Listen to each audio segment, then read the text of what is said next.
When you hear about a game called Undying, your first thoughts are probably about a very dark-lit environment with either demons or zombies. So before we played this game, our expectations were mostly on the positive end. Can a game with Clive Barker's name be one of the scariest things we've played?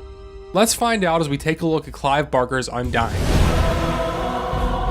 Undying was developed by EA Los Angeles, previously known as DreamWorks Interactive. However, the bulk of work was done under this name, and they're currently known as DICE Los Angeles. This development studio is best known for the Medal of Honor, Command & Conquer, and Lord of the Rings games. Several years and a lot of money was invested into Undying before the team realized that it just wasn't what they wanted. Not wanting to keep wasting money, someone suggested to bring Clive Barker in as a consultant for the game. Barker is a world-renowned horror author of novels, plays, screenplays, short stories, comic books, and children's books. He has also worked in television and produced several movies, most notably the Hellraiser series. The introduction to games came when his movie Nightbreed was put into the video game world with two releases, Nightbreed the action game and Nightbreed the interactive movie. As the titles of these two games suggest, the first is an action platformer, while the second is more of an interactive story. It wasn't until Undying that Barker decided to actually get involved with development. The first problem Barker noticed with the game was the protagonist, Count Magnus Wolfram, a tattooed bald man that looked like a comic book hero. Upon seeing this, Barker turned to the development team and said, "Does anyone in this room know a Count? No. Does anyone in this room know anybody called Magnus? No." The team quickly realized that the character you played wasn't very relatable, and therefore had to be changed. Barker continued on by saying, "Bring me somebody I want to sleep with.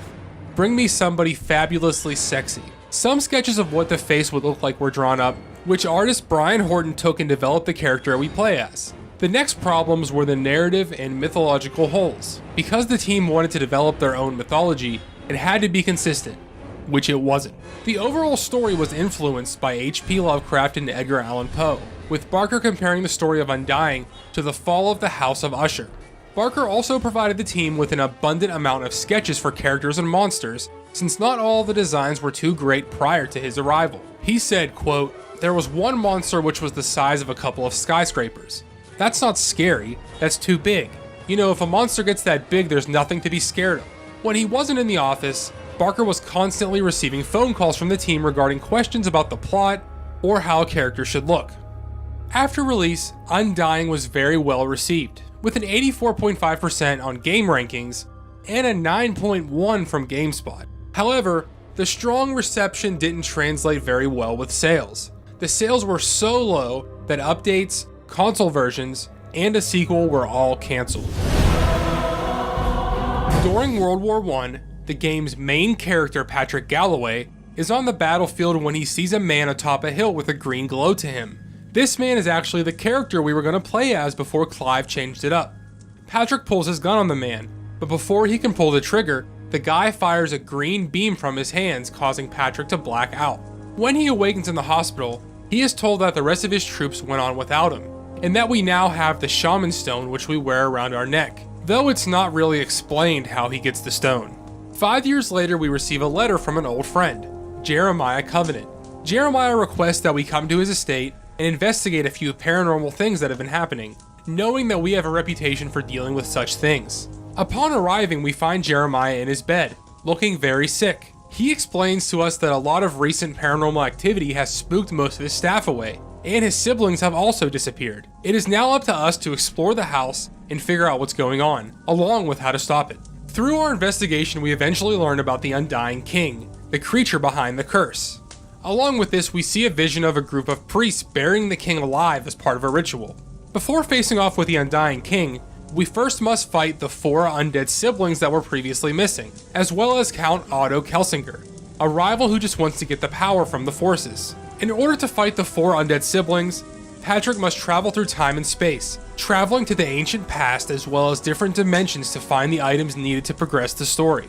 After each sibling is defeated, we find out that Jeremiah actually died during the war and was resurrected. Knowing that he couldn't defeat the other siblings, he calls for us to come and get rid of them. Upon learning this, Patrick becomes furious and beheads Jeremiah. Unbeknownst to him, this breaks the seal and releases the Undying King. Once the king is defeated, we're shown floating in the water seemingly unconscious. A man in a boat paddles up to Patrick, pulls him into the boat, and removes the shaman stone from his neck. Patrick then comes to him and exclaims, "Yo, it can't be," before the hooded man proclaims he's not done with us yet. A voiceover then plays with Patrick explaining how he has no memory of where the stone could have gone, meaning he has no memory of seeing the hooded man at all. He continues to state that, after extensive research, he has found several other monasteries with gates, and that he's afraid that he'll be called upon again. This obviously sets the story up for a sequel that was inevitably cancelled, meaning that we'll never know what they had planned for the series. If it wasn't clear enough already, the graphics are more cartoonish than anything else. For something considered to be horror, the bright lit rooms and casual enemy spawns provide a relaxing pace, which is the exact opposite of what this game should have been. For a good comparison, Silent Hill 2 and Fatal Frame were two games released in the same year. Both of these provide a more haunting atmosphere and really sell their horror aspects. However, the same negativity can't really be said about the music.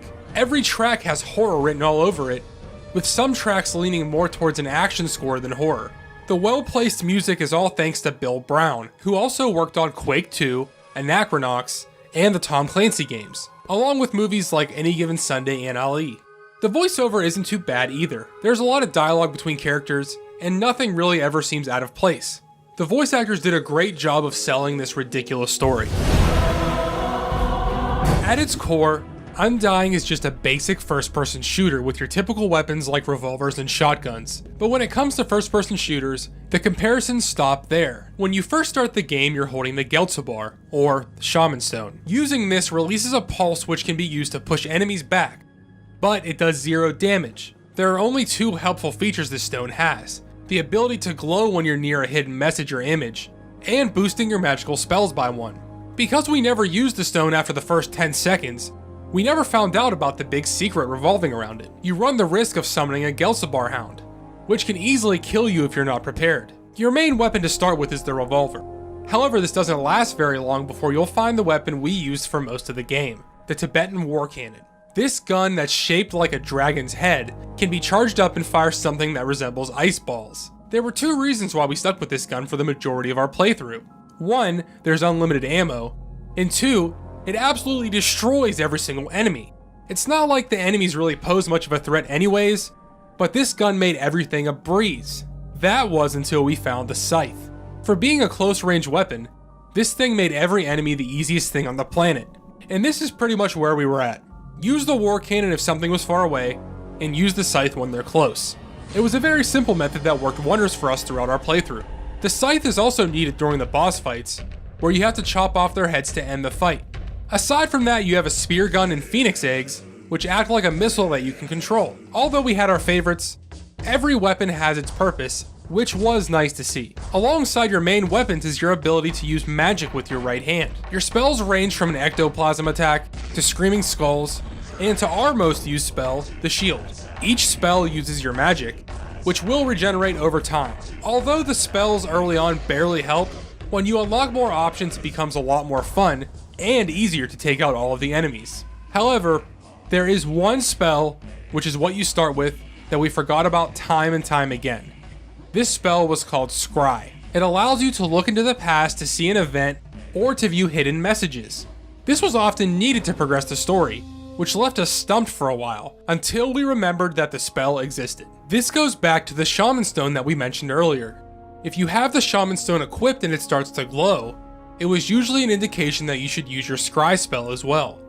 Which means we could have made the game a lot easier on ourselves if we bothered to use the Shaman Stone. To upgrade your spells, you'll need to find an Amplifier Stone. These purple stones can be found throughout the game, and will give off a sound when you're near one. These stones are used to upgrade a selected spell by 1, until you reach the max limit of 5. Upgrading your spells will make them stronger as expected. However, once you reach the maximum limit for upgrading your spells, there's a hidden way to get a 6th level of upgrades. This is accomplished by equipping the Shaman Stone in your hand. As with the glowing of the Shaman Stone, we had no clue that this extra 6th level existed during our gameplay. In the beginning of the game, you'll spend a lot of time in the manor, which gets a little repetitive way too quickly. However, this isn't permanent. Although you'll occasionally come back to the manor, you actually get to travel to some odd places. These range from a cemetery, a village full of monks, and even a pirate cove. Explaining that seems incredibly random, and in a way it is, but it breaks up the gameplay nicely and it makes you wonder what they're going to throw at you next. Although the level design changes frequently, your gameplay rarely follows suit. 99.9% of the time you'll just be running through the levels, mowing down every enemy you see. Though there are some puzzles, like this one where we had to shoot specific areas to raise the water level below us, allowing us to safely jump off the bridge, they are few and far between and really aren't worth mentioning. However, with that, the few puzzles that there are can be a bit cryptic at times. There are more than a few times throughout the game we found ourselves wandering around looking for the next objective, including one time where I almost quit playing altogether out of frustration.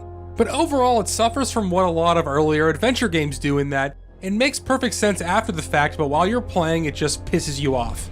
The main set of enemies you'll see are howlers and scarrows, both of which pose very little threat to you. At the very beginning of the game it might take a little bit of effort to kill these things, but once you get new weapons and upgrades, they're more of a nuisance than anything. To go along with the levels changing frequently, the enemies change as well to match their surroundings. In the Pirate Cove you'll obviously fight pirates, and in the Monk Village you fight monks.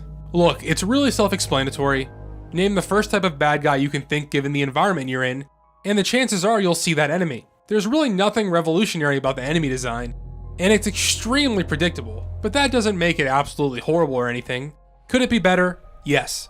But the constant change of scenery and enemies keeps your attention and stops itself from being overly repetitive. If we take away the horror aspect to this game, then we're left with a first-person shooter, which is exactly what this is. And that's not necessarily a bad thing.